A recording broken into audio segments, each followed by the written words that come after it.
Hello and welcome back to episode 4 of Magna Indica. I have with me Rishabh, I am Devika, and we're back to discuss a very important issue. This is not something that can have an overnight plan, Rishabh, but we've been discussing it on our channel for many years now. We've seen some progress made on certain fronts, but a lot remains to be done. What we're talking about is, of course, the reintegration of POK and possibly Gilgit Baltistan back where it belongs, back to India. Like I said, this is a complicated issue, Hmm. and to understand it, we have to go back to the history. If you can begin by telling our viewers what happened back in 1947 and then subsequently, what is the position today?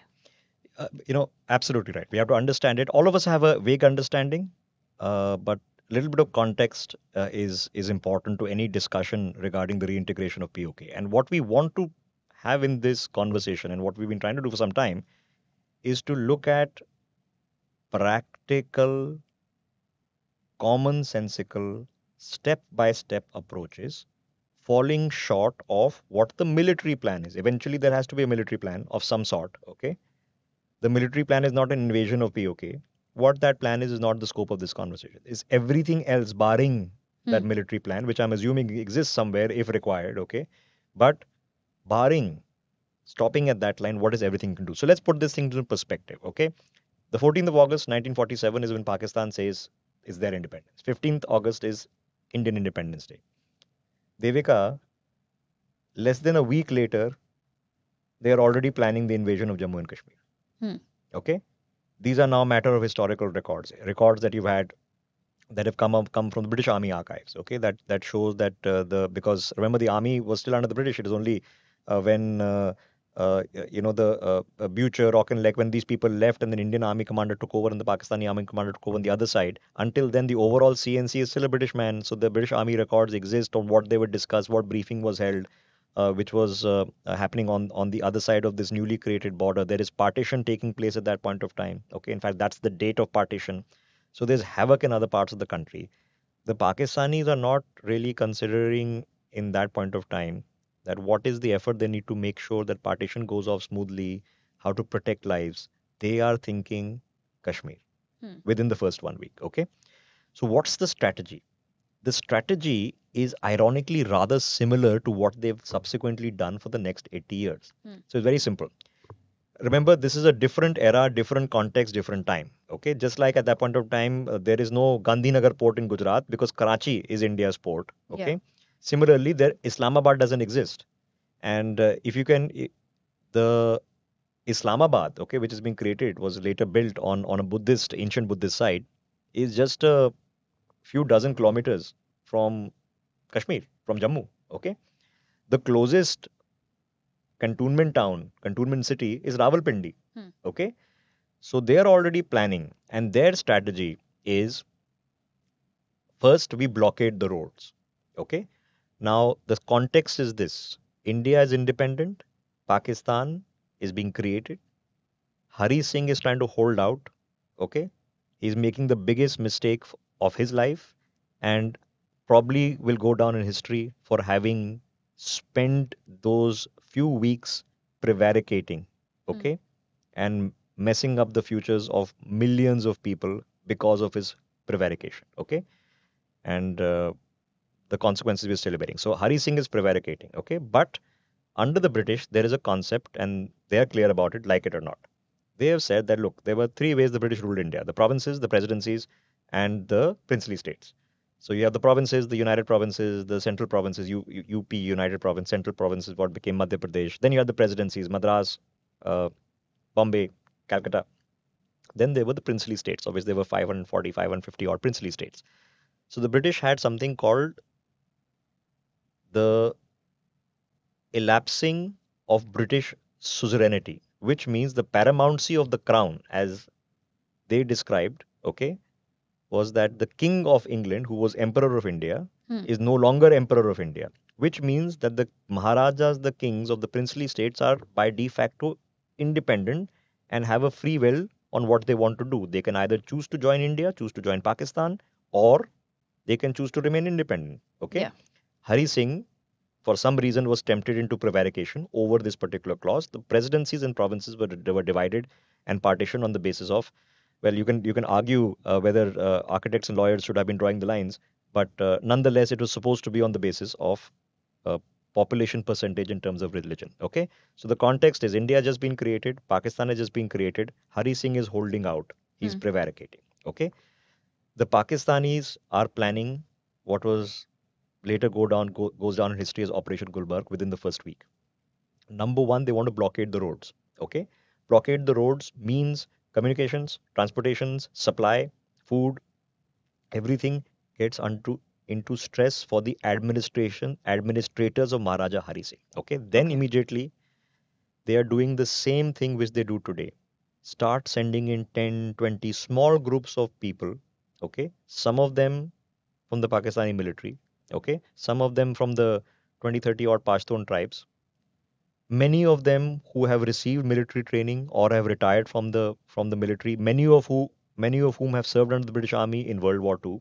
Okay, you have the smuggling in of arms and ammunition in small amounts to create caches. Hmm. Okay, so the strategy was threefold. Okay, we will start a rebellion from within Jammu and Kashmir. An invasion of these so-called tribals will take place from without, which is from Rawalpindi, that side across the Jhelum River axis. And simultaneously, we will receive British support because the Gilgit Scouts under Major Brown, and I'll come and discuss this in just a bit, okay, are going to hit from Gilgit Baltistan. In Gilgit Baltistan, the British are going to sort out for us. They are going to hand over. We just have to make sure that these particular areas of Jammu and Kashmir on the road to Srinagar, and Hmm. their target is Srinagar. Their target is not Muzaffarabad. Okay, that's what they got left with. Their target is Srinagar. Okay, so they're blockading the roads. They're smuggling in small groups of 10, 20, okay, who are then bringing arms and building ammunition caches with them. Okay, simultaneously, the weapons, the command and control, the tactics, the intelligence, the signals, which is communications, all of this is being done by the Pakistani army. So the Pakistani army is managing all of this. Okay. Okay. They are planning for a mutiny of the Muslim members of the Maharaja's army. Okay. And we'll discuss this in just a bit because this happened. Meanwhile, it's another conversation of what happened in Chitral. Okay. Where uh, the legal dubiousness of that move by the ruler of Chitral in acceding to Pakistan, but simultaneously means the rebellion of the Chitral Scouts. Hmm. Okay, so you have you're creating groups who have already infiltrated in civilian garb, and they have now created arms and ammunition, and they are trying to stoke mutiny and foment. You want a mutiny of the Maharaja's forces. You're getting help from the Chitral Scouts. You're getting help. You're going to get help from the Gilgit Scouts. Okay, because the Gilgit agency is going to be now overrun by the treachery of a British serving officer, a very junior British serving officer, but nonetheless, okay. And then you're going to intimidate the population, okay. By intimidate is a polite word. Hmm. You are going to create terror, havoc, and fear in the local population, okay. And we know what happened in Mirpur, okay. And in fact, I'm going to read out a particular segment of a couple of books that were written about it long time ago by people who were witness to events at that point of time, okay. Now, at this point of time, Devika, Liaquat Ali Khan is Prime Minister of Pakistan. Okay. Uh, Now, Liaquat Ali Khan finds a lieutenant, a key person in Jinnah's entourage. Hmm. Okay. And this person is tasked with the specific objective. He's a Muslim Punjabi. He's tasked with the specific objective to go into Jammu and Kashmir and stoke mutiny and rebellions. Okay. His name was Mia Iftikaruddin. All right. He was sent in by Liaquat, and his primary area of operation was Poonch. Okay, so now what is happening? By end August, you're starting the planning. You're setting in the groups of infiltrators. You're building up the numbers in Kashmir, in Jammu, and you're building up the arms and ammunition. You're setting up the mutinies. Now is the time to hit. By the first week of October is when it all starts off. Okay, Okay. and the mutinies start. The disruptions start. The blockade start. Hmm. And now they are going for the jugular. And of course, the jugular is Srinagar. You capture the Maharaja, you capture Srinagar. That's the airport. That's all the main routes leading to the capital. That's it. Game is over. Okay. Now the question then is, do you succeed? October 22nd is when the official Pak tribal invasion begins. Hmm. Okay, by this time, you already had the capture of areas like Rawalkot. In Poonch, you have captured Poonch city because a mutiny, a rebellion has occurred there. You've already infiltrated enough people over there. You have secured the Jhelum River crossing. The Jhelum River just runs of what is today the uh, what would be the IB. The Jhelum River runs just west of that, so it's a Hmm. crucial crossing point if you're trying to get in from Rawalpindi. Okay, at that point of time. So Thora, Rawalkot, Poonch, Jhelum River crossings. Now you've established yourselves. Okay, then Hmm. on 22nd of October, you go in. Now on 22nd October, okay, they immediately capture Muzaffarabad. Okay, now they're headed to Srinagar. That means through Baramulla, through Uri, okay, on the Okay. road to Srinagar. They make one strategic and tactical error, rather tactical error, is that they slow down to loot Baramulla.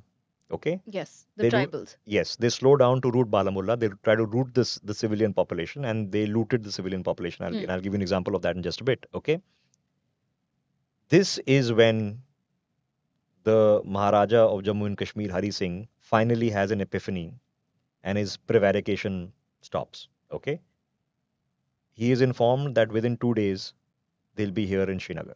Hmm. The game's over.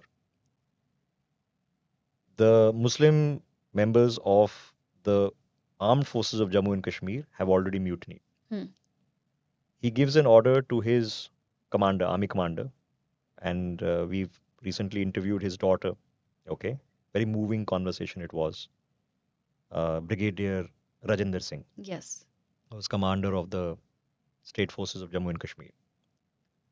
Brigadier Rajinder Singh is only left with only 150 men.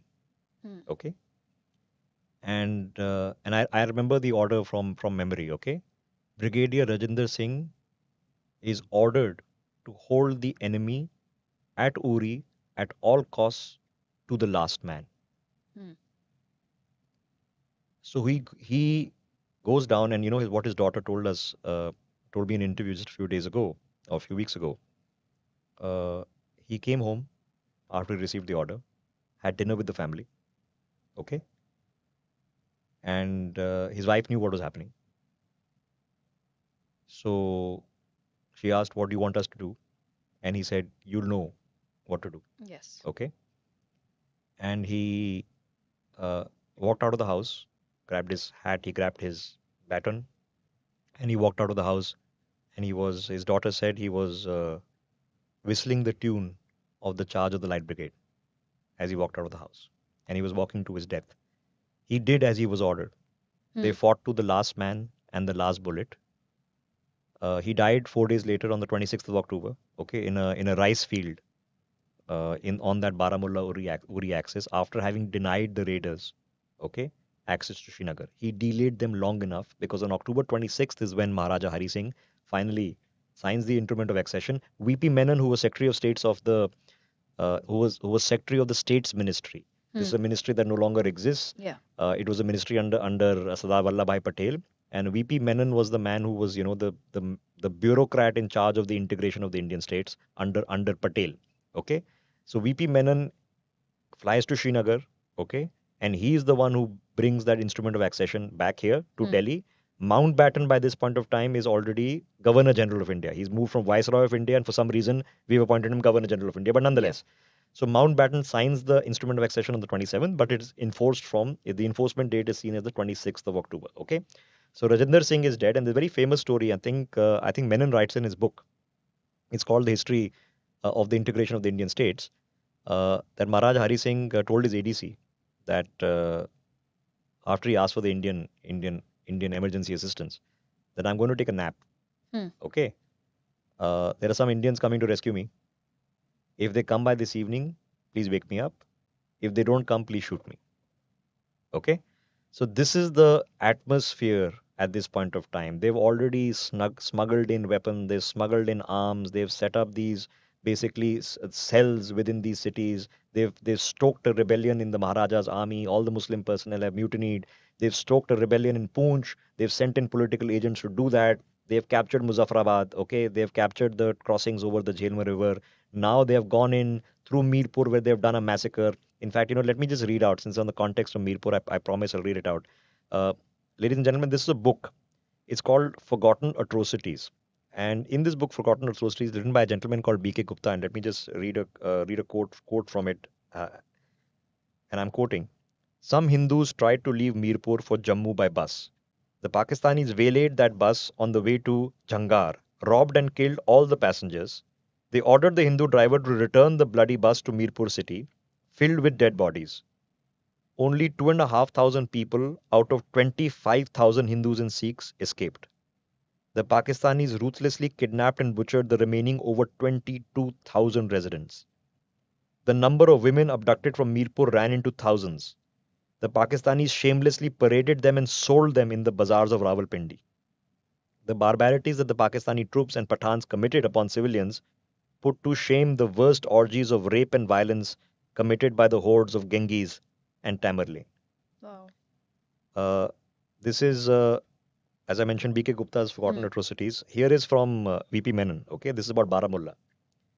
On 8th November, Indian forces occupied Baramulla. When the Indian troops entered the city, they found that it had been stripped by the tribesmen of its wealth and its women. Out of a normal population of 14,000, only 1,000 were left. The devastation by the raiders was indeed ghastly, reminiscent of Nadir Shah's sacking of Delhi. Okay, Hmm. these were people who were there at that time as these things were happening. Okay, so this is the context of events as they are unfolding on the military domain. Okay, now 26th of October, Maharaja Hari Singh has signed the instrument of accession. VP Menon has brought it to Delhi. Yes. Okay, uh, Mountbatten signs it. Okay, now officially Kashmir is part of the Union of India. Yes. Now we have no land access because the raiders are already on the road to Srinagar. The first troops that are sent, and we've done so many conversations on this, okay, is Lieutenant Colonel Diwan Ranjit Rai. Okay, he was commanding, if I remember correctly, a battalion of the Sikh regiment. Okay, I think it was the first battalion, and he is airdropped onto Srinagar airport using Dakotas. You know, and one of the people, the pilots of the Dakotas, was a Biju Patnaik.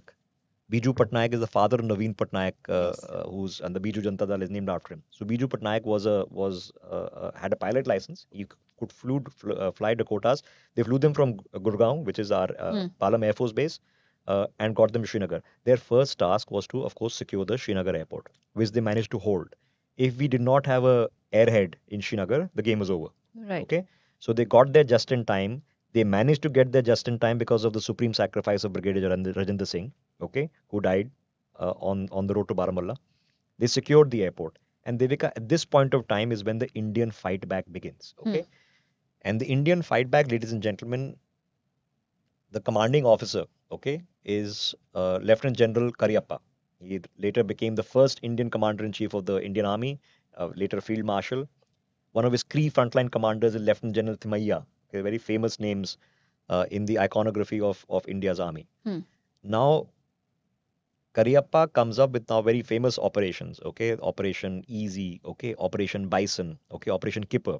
And this was the liberation of the occupied areas of Jammu and Kashmir. Okay, as I Yes. mentioned, they've already moved into Muzaffarabad. Okay, they are into they're besieging Skardu. Okay, they have on the road to Srinagar through Uri, through Mirpur. Okay, they have made significant inroads, maybe a couple of days march away from Srinagar city itself. So this time he comes in, and thanks to Rajinder Singh, there he's able to get some time to establish an airhead with the Sikh regiment that goes in, and they begin now the fight back. Now, in the fight back, okay, we managed Devika at that point of time to shove these Pakistani invaders out of Kargil, out of Dras. We secured Leh, we secured Ladakh. Okay, in Matian we pushed them back. Okay, in Skardu there was a colonel by the name of Colonel Thapa. Colonel Thapa held Skardu with just 250 forces for 1 year. They kept attacking him. They kept attacking him. He did not let go. So Yes. you had a strong fortress in Skardu. Okay, you had liberated all these other Kargil, Dras, all the others areas. Okay, then of course the big ticket item happened where they dismantled these light tanks called the M5 Stuarts. Okay, they dragged them reassembled them, okay? Literally in a matter of few days converted what were jungle tracks Hmm. into motorable roads, okay? And they went for Zojila, okay? So Yes. now you've got Zojila, okay? You have you're holding out in Skardu. You have reclaimed the Poonch city where the rebellion started in the first place, Hmm. okay? You are doing really well for yourself, okay? This is happening. So now October of 1947 has now rolled on through the winter, okay? And now you're in the summer of 1948. In May 1948, the Pakistani army officially joins the fight. So far, they're saying it's not us, Hmm. okay? It's these invaders, these tribals, we don't know. Now they've officially joined the fight because they're on the defensive, okay? Yes. Now Rawalpindi is under potential threat, Hmm. okay? So now they're on the defensive. The Pakistani army in May 1948 joins, okay? Exactly 3, 4 months later, Jinnah is dead. Yes. Jinnah has got tuberculosis. He hasn't told anyone. In September of 1948, Jinnah is dead. Okay. Now again winter comes. So Timaya, Karyappa, they are making a plan to liberate what is left of Poonch, Mirpur, and Muzaffarabad. Okay, Gilgit, Baltistan. So essentially, just three of those areas plus Yeah, Baltistan Gilgit at and that and and point. and Gilgit Baltistan is another. I mentioned this at the beginning. Okay, so so the sliver of Jammu and Kashmir state, okay, that is called POK. POK is only these three areas: Hmm. Muzaffarabad, Mirpur, and in a bit of Western Poonch. Okay, everything else is Gilgit Agency, Baltistan Agency. Okay, now Gilgit Baltistan, which is the Gilgit Agency, has been delivered to the Pakistanis by the British.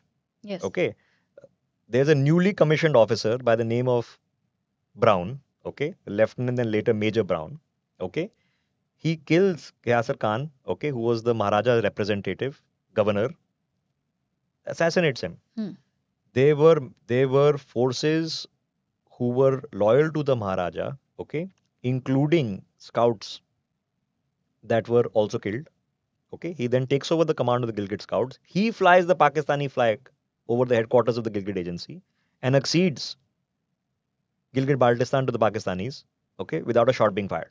Okay, so he does murder, he does treachery, okay, considering that it's his commander in chief's boss who has just signed the instrument of accession. Hmm. Okay, so he does murder, treachery. So it's obviously well planned. Okay, that listen, the British will deliver this to you. You need to go capture this. Okay, meanwhile वहां से बस वहां पर rebellion हो जाएगा, ठीक है, और ले से हम स्कार्दू में घुस जाएंगे. So it's a very well thought out stratagem. Major Brown does all of this. Okay, 4 months later he gets a medal. Okay, and Okay. we've covered this in great detail. You can find my videos on that. Okay, so the Hmm. bottom line is that you are pushing them back, Hmm. and they are on the run. Now the Pakistani army is fighting, and they are really worried of how far you'll go, and you might have gone as far as Rawalpindi, okay, if need be. But now Jinnah is dead, Hmm. okay, and pressure is brought that Karyappa is ordered, and remember the context of what is going on, okay. India is formulating its constitution is not ready. Okay, Mountbatten for some reason is Governor General. Okay, uh, Auchinleck and Bucher who become the commander in chiefs. Okay, who are still there, and they along with Nehru tell Karyappa to stop. Okay, he's ordered to stop. Uh, in fact, some could argue that he initially defied some of the orders to at least gain tactical advantage on the ground. Hmm. Okay, but after a point he doesn't have the mandate and he stopped. Okay, so we mucked it up from then. Now, Was it because after Jinnah's death, there was no perceived threat per se from no, it Pakistan? was it was hubris. Okay, hubris means that when you come out, okay, of a movement, and it's understandable hubris why it can happen, but the consequences of the hubris, just like the consequences of Maharaja Hari Singh was hubris. Hmm. Okay, you know what? I think with hardly any forces, I can subsist as an independent country, okay, with between India and Pakistan when I know the Pakistanis are coming to get me. Hmm. Okay, it's hubris. Okay. Similarly, Hari Singh was guilty of it. At the same time, we'll have to accept that Jawaharlal Nehru was also guilty of it. Okay, it's what he expected. Hmm. What can you reasonably say? He said, look, the instrument of accession has been signed. It's a valid document. The chapter is closed. We will go to the international community, the British, the Americans, and the UN, and the UN will say, well, here's the legal matter on paper has been done. So now the Pakistani forces should withdraw. Okay. But that's the assumption that the Hmm. British and the Americans and all the others wanted to help you out, wanted to follow the legalese, wanted to respect your instrument of accession. They couldn't give two hoots. In fact, the British were complicit in the breakup of Jammu and Kashmir state and the handing over Gilgit agency, as I just explained under Major Brown, to Yes. the Pakistanis. Okay, so the British and Americans said, "Oh, this is disputed." Hmm. Okay, chapter closed. So it was hubris in internationalism, belief in internationalism, when belief should have been in realpolitik. Okay, we have what we hold. Okay, and we have the force of law. It has to be the force of law and the force of the ability to go in and claim it as your own. We took the force of law, Hmm. okay? We didn't have the ability or had the ability but stopped ourselves and we mucked it up. So where do we go from there, Devika? So this is the context which you're familiar with, which has been subject to conversations. This is a quick recap, okay? So we Cariappa is stopped, okay? Then what happens? You have the UN resolutions and all that, which which are now part of the very contentious history. Hmm. What we forget is that the developments that then happened in Kashmir were not done by the Pakistanis; they were done by the Chinese. Yeah. Because in '62, you suddenly wake up, okay, and in Aksai Chin, the Chinese have already built a road. They're not building it; they've already built it, Hmm. okay, because that is their only access to Tibet from Xinjiang. Okay, it goes through Aksai Chin. They have built the road. All right. Then you are coming with 303 Enfield rifles in your forward policy, and you suffer an embarrassment at the hands of the Chinese. The Chinese have come with automatic rifles, okay, and they give you a rollicking. So this is not divorced from context. We think 65, 71 are wars with Pakistan, 62 with China. No, 62 war is with China. Okay, that's Aksai Chin, which is gone. Yes, it's fought in the east as well, but the Yes. primary area of contention is not Arunachal, it's Aksai Chin. Okay, so Aksai Chin is lost. Few months later, the Pakistani hand over Shaksgam Valley to the Chinese. Okay, and a few months later, they launch Operation Gibraltar under Ayub Khan. Hmm. Okay, now the thing is, the only judgment call that Ayub Khan made wrong was he didn't expect Shastri, because now Nehru is dead in '64. Okay, Shastri is prime minister, and he did not expect Shastri to cross the international border. It is because we crossed the international border. Okay, it is because we almost reached Lahore. We reached at least the Lahore International Airport. Okay, that then a ceasefire was declared, then the Tashkent declaration happens, then Shastri mysteriously dies.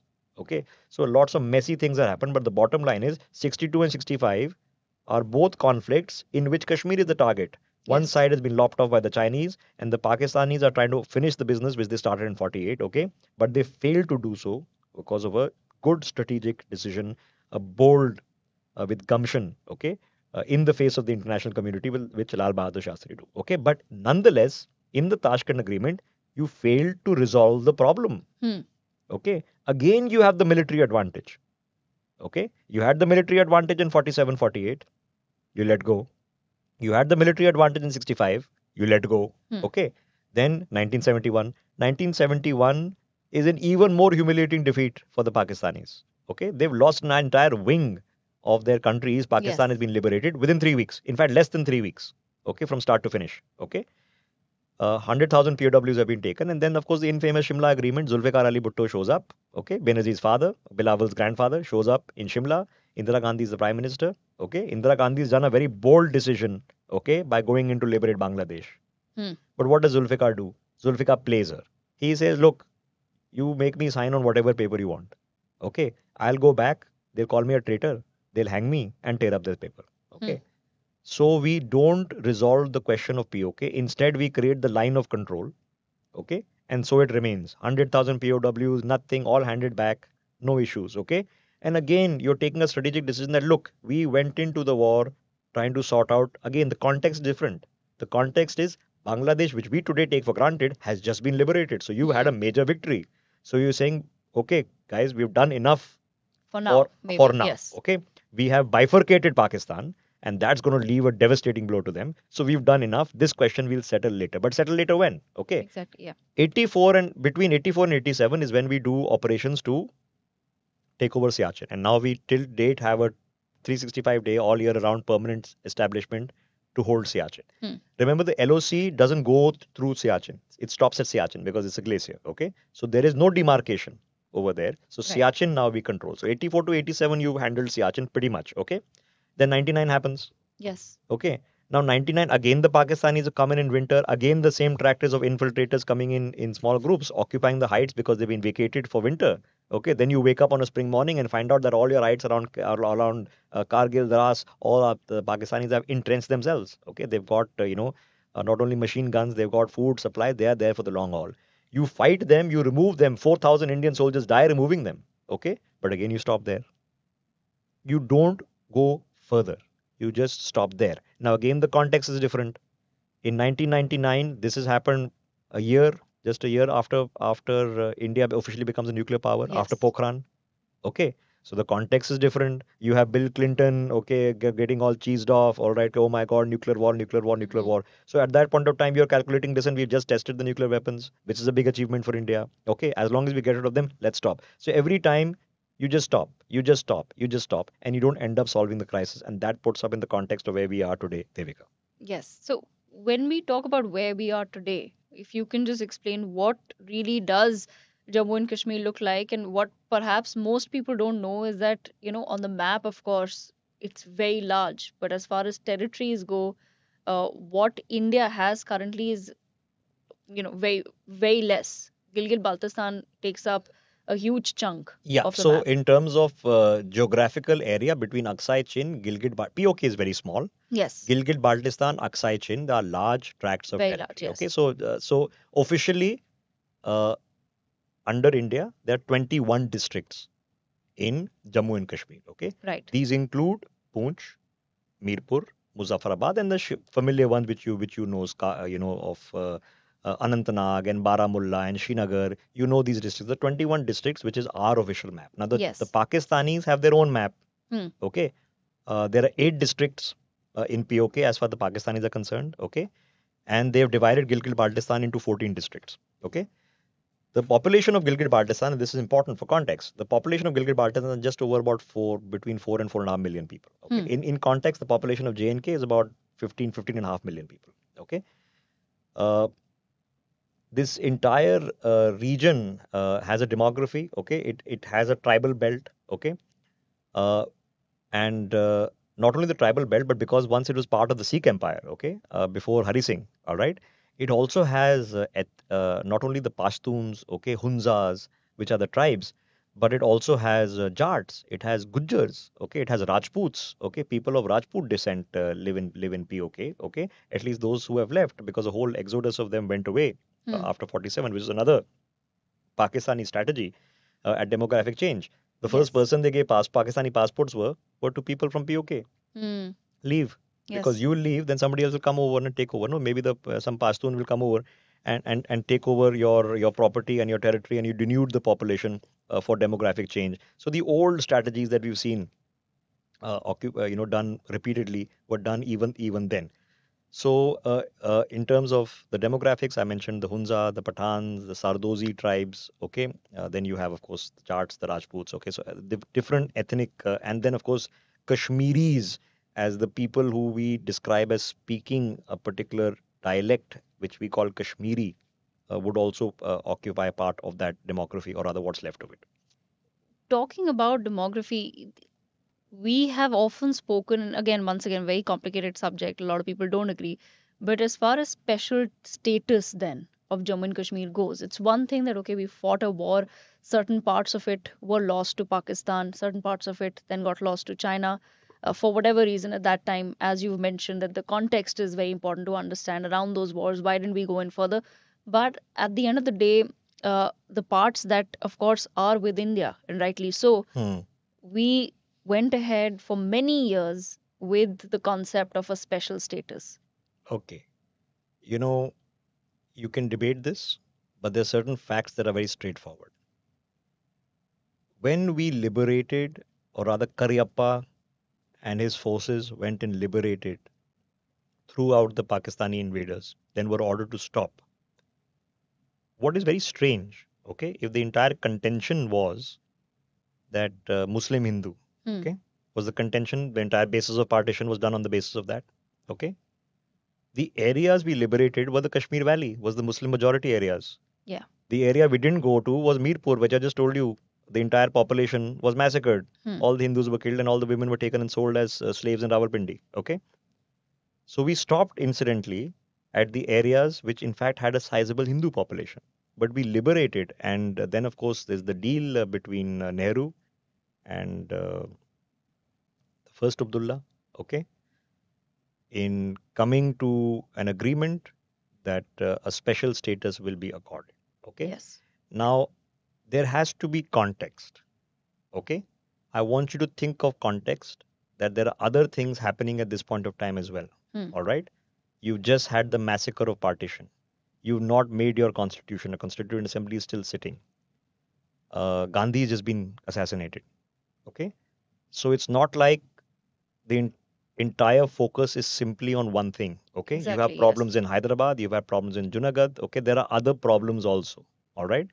So in retrospect, it is of course easy to look, but some cardinal mistakes were made and some cardinal things which are facts that we liberated the part of Jammu and Kashmir which was Muslim majority.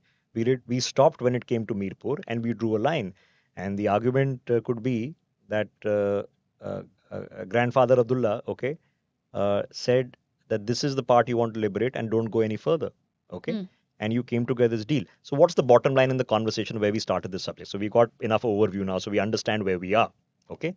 Why are now at the present moment? Yes. Okay. You have to do everything possible to create the environment, okay, for a reintegrated POK. So, what are you doing? You created this absurd situation of special status for Jammu and Kashmir. And what is special status basically means ghettoization and apartheid. Okay.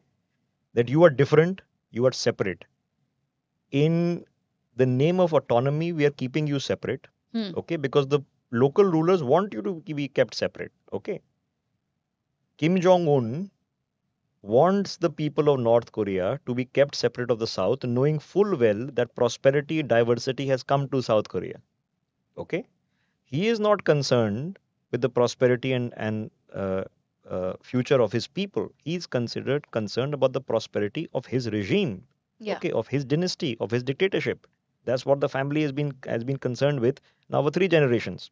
Okay, so you're not concerned about what happens to the people. So in the name of special, you make separate. Okay, which Yes. means that Indian schemes don't automatically apply. A lot of Indian rules and regulations don't automatically apply. So you create an apartheid situation. Okay, you milk it.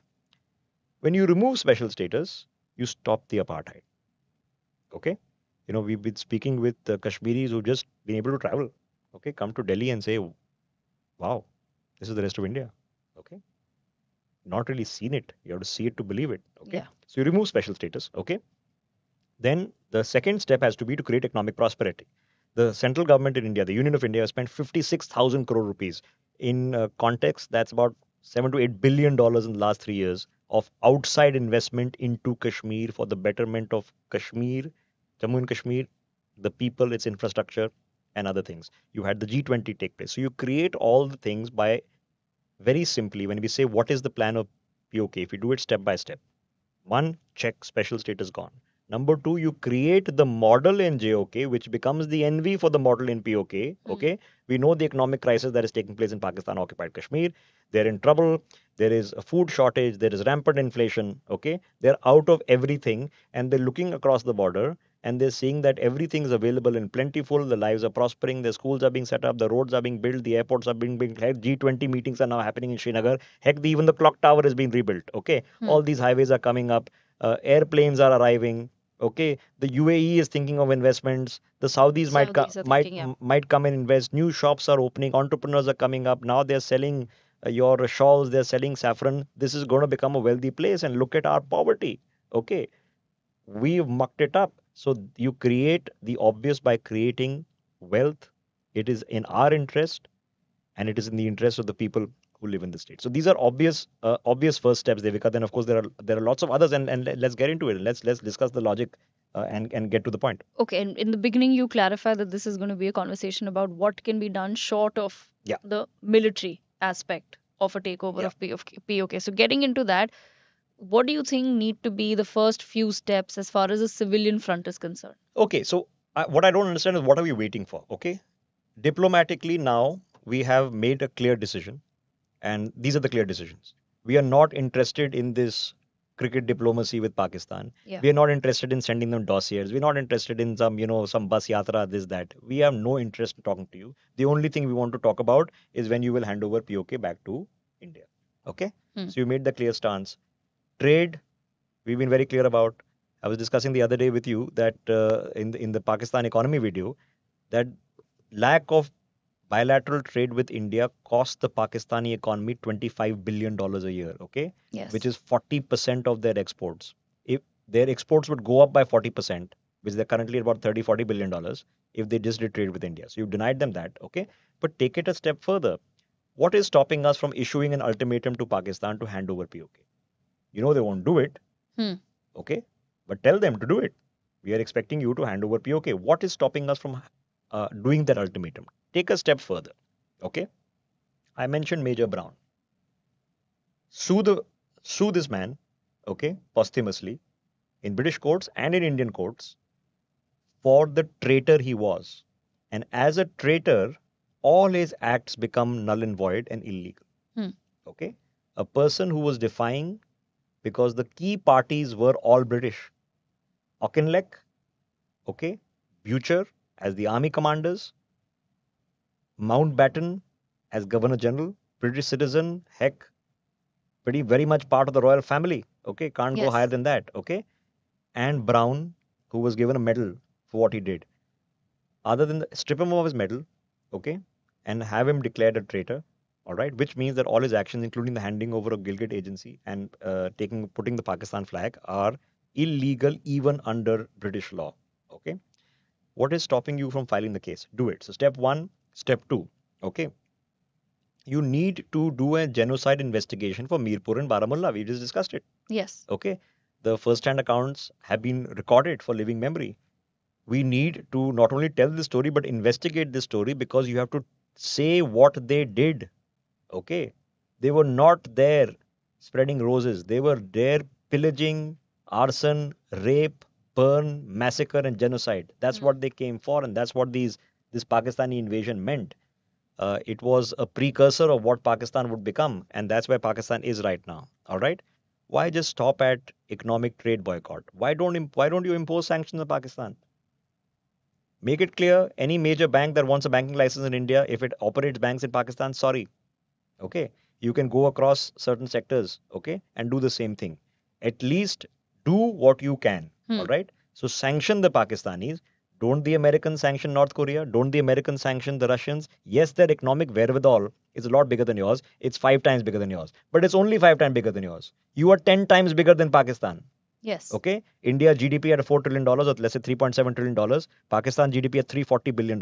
You are 10 times bigger than Pakistan. Okay, so yes, you cannot impose as much sanctions, and yes, you can argue whether sanctions work or don't work, but at least it'll be legal havoc for a lot of these companies. We'll have to think, oh, do we really want to do business in Pakistan? Because India is where we want to be open our bank branches and not get bombed in Karachi, okay, or in Balochistan. So why don't we go ahead and do this? Okay, and more importantly, as now step number 5, okay, support the Balochis, okay, which we've just about started doing. Remember Prime Minister Modi, the Independence Day speech, ramparts of the Red Fort, spoke about Balochistan for the Yes. first time. Now you can see Balochis who are out there going to international agencies, activists in exile, who are going. We discussed in the context of Karina Baloch, what happened when she was assassinated in Toronto, in Canada. Okay, so support their voices in international forums. Hmm. Give them the platform to represent themselves and the atrocities that the Pakistanis are conducting in Pakistan. Okay, we've already discussed in the last video the economic crisis. So the ideal case scenario, okay, for the reintegration of POK into India without a shot being fired, okay, is the balkanization of Pakistan, which is engendered by an economic collapse. Okay, once Balochistan is independent, Sindhu Desh is independent, Pashtunistan is independent, rump state of Pakistan is left with West Punjab and Rawalpindi and Islamabad. Okay, and then POK gets reintegrated in India, and you can potentially do it without a shot being fired. I know there are complications. You have to consider what will the Chinese do and this and that, but at least you are pushing them into that direction, and they are of course happy to oblige because we know the Pakistanis can't run their own economy. We've had a long conversation on that already. Hmm. What about for a long time we've also been running the Fill the Seats campaign. Hmm. One aspect that a lot of people don't know how there are seats actually frozen in the Jammu Kashmir Assembly. Okay, so as the previous assembly stood, okay, 124 odd seats, okay, those 24 seats were kept aside Hmm. on the assumption that POK would be reintegrated into India. Okay, here we are 80 years later. What are we waiting for? Okay, Right. so now when a new Jammu and Kashmir Assembly is instituted by the Election Commission, for which the delimitation exercise is going on, and Devika, the work on this has already started. Yeah. Okay, now it's constitutionally complicated work.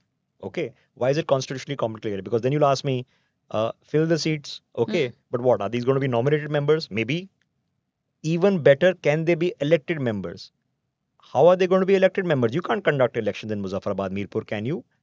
Well, you have 13 lakh, okay, 13 lakh refugees from POK who are living here as displaced persons within Hmm. India.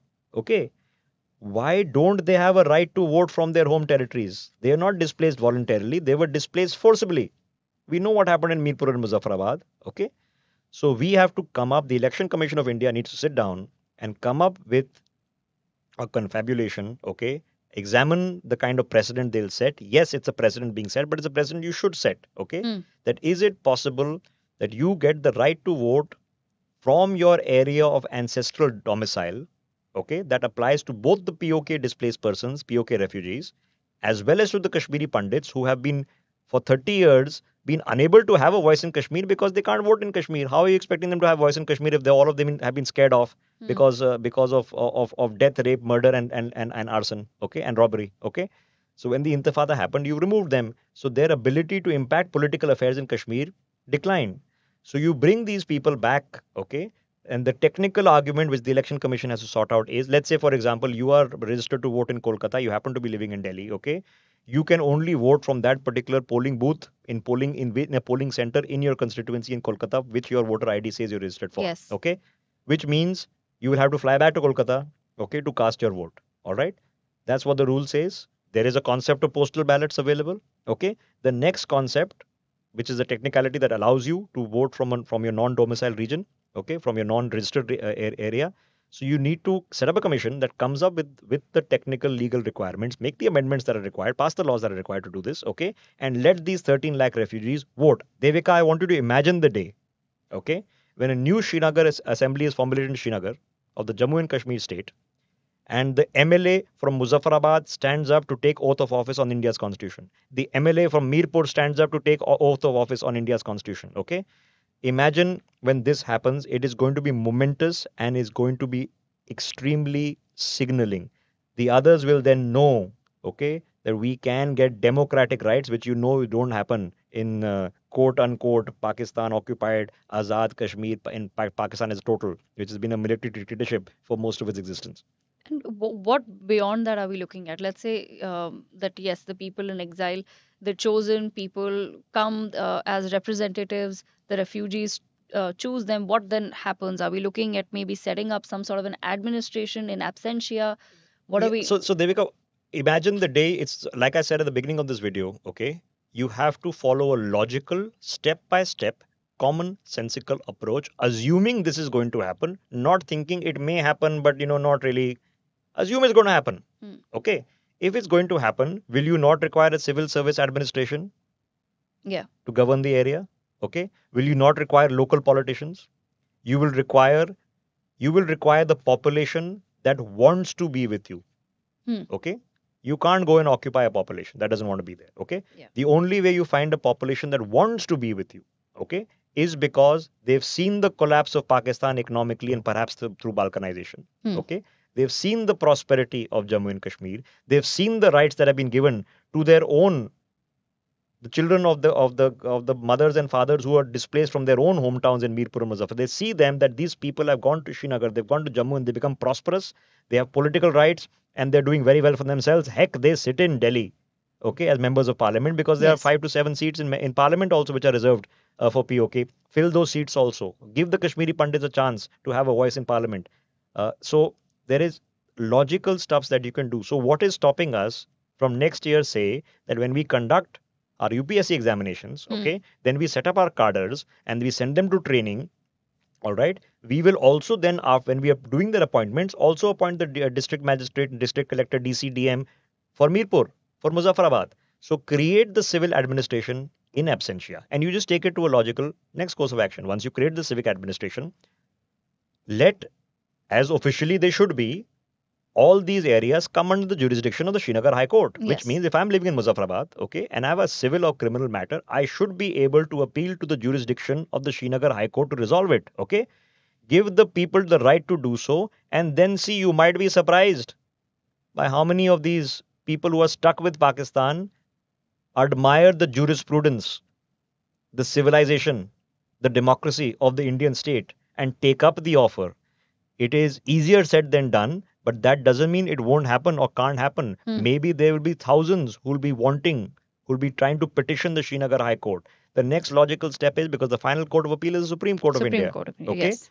that allow these people, if they are facing atrocities, if they're facing murders, if the Pakistani army is hounding them, allow them to appeal to the Supreme Court of India, because they are on Indian soil. They come under the jurisprudence of the Indian Supreme Court and the Srinagar High Court. So you create the civil administration in absentia. You create the legal recourse. Okay, the appellate courts is in absentia. Civil administration means everything from tax collectors to people who are going to think. Come up with a plan of action. What I would want to see is, okay, announcement to be made by the government of India, okay, that we are building these many bridges and these many tunnels and these many schools and hospitals. When POK is reintegrated to India, I don't know when. Hmm. It might be next year, it might be 10 years from now. But when POK is reintegrated to India, this is what we'll do. These are the roads we're going to build. These are the dams we're going to build. These are the number of schools we're going to build. This is the number of billions of dollars we're going to bring into the economy. These are the industries we'll set up. We will bring in these countries to come and invest. Let's have a plan of development. As we are developing JNK, let us create the similar plan and publish it, that this is what we intend to do to improve the economy of POK once it's integrated. So create the civil administration, give them the legal fundamental rights. India's constitution applies there.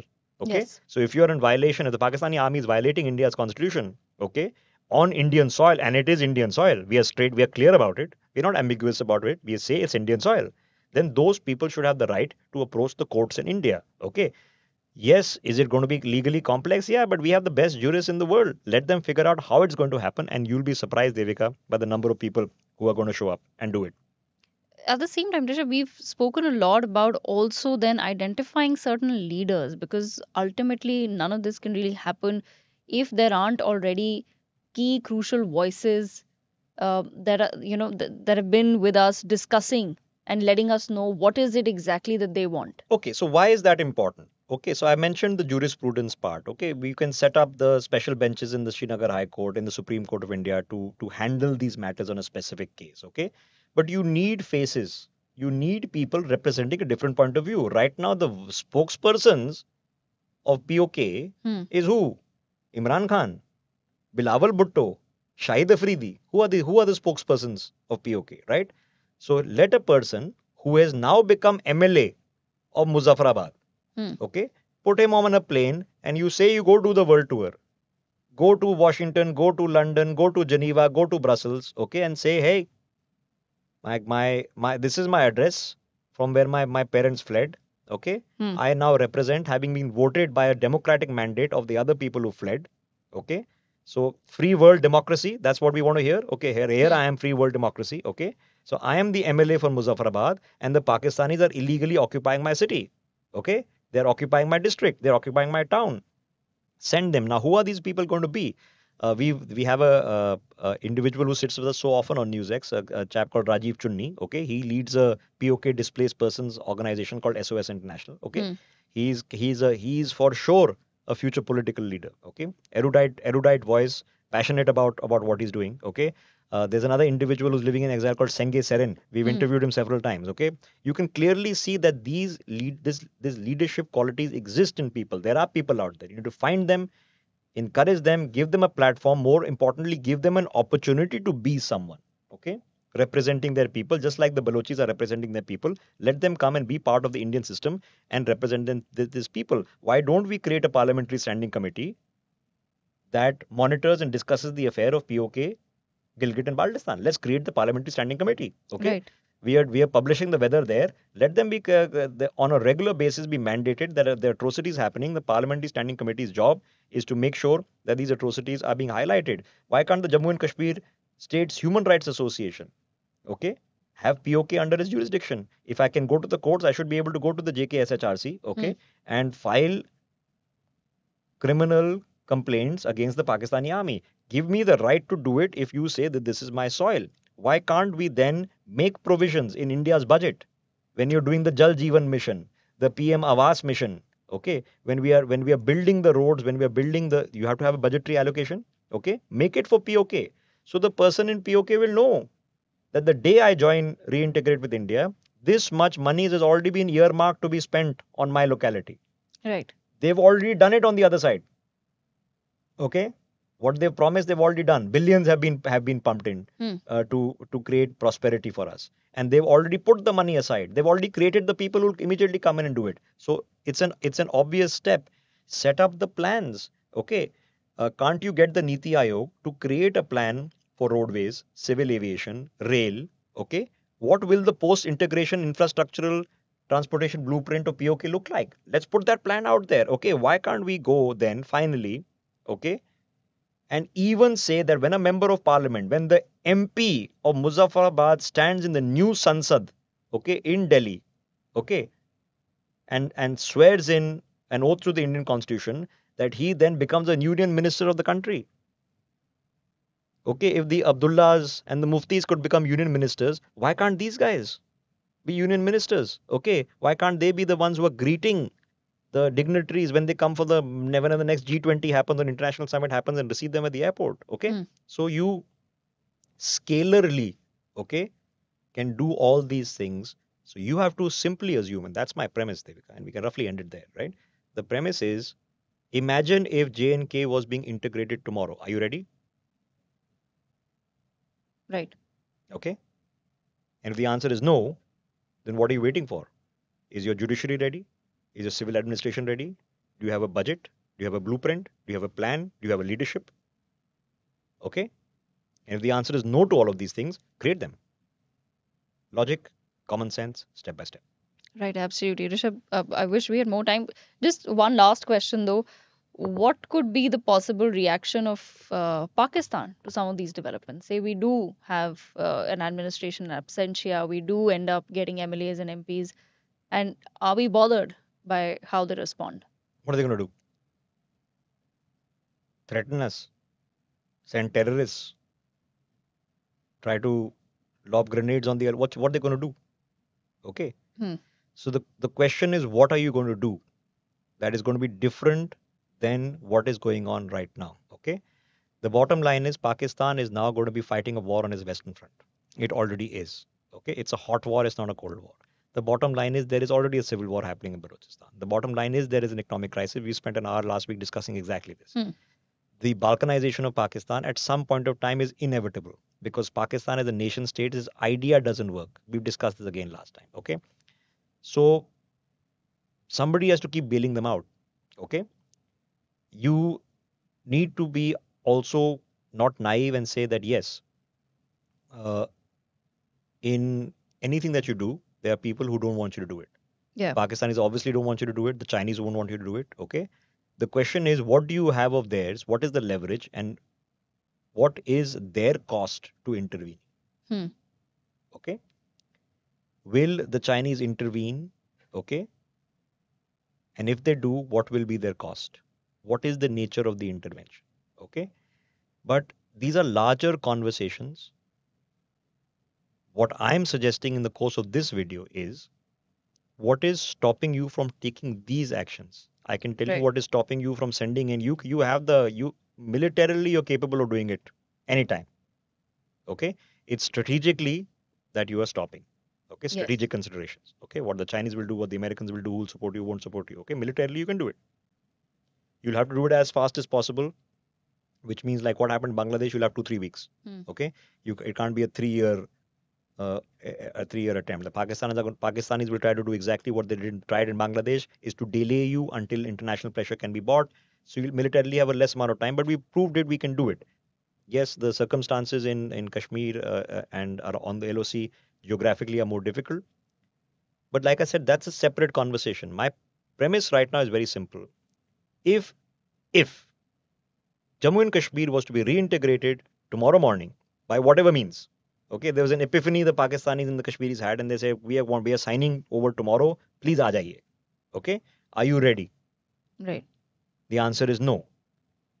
So what do you need to get ready? You need to have a civil administration. You need to have a budget. You need to have monies. You need to have a plan. You need to have leadership.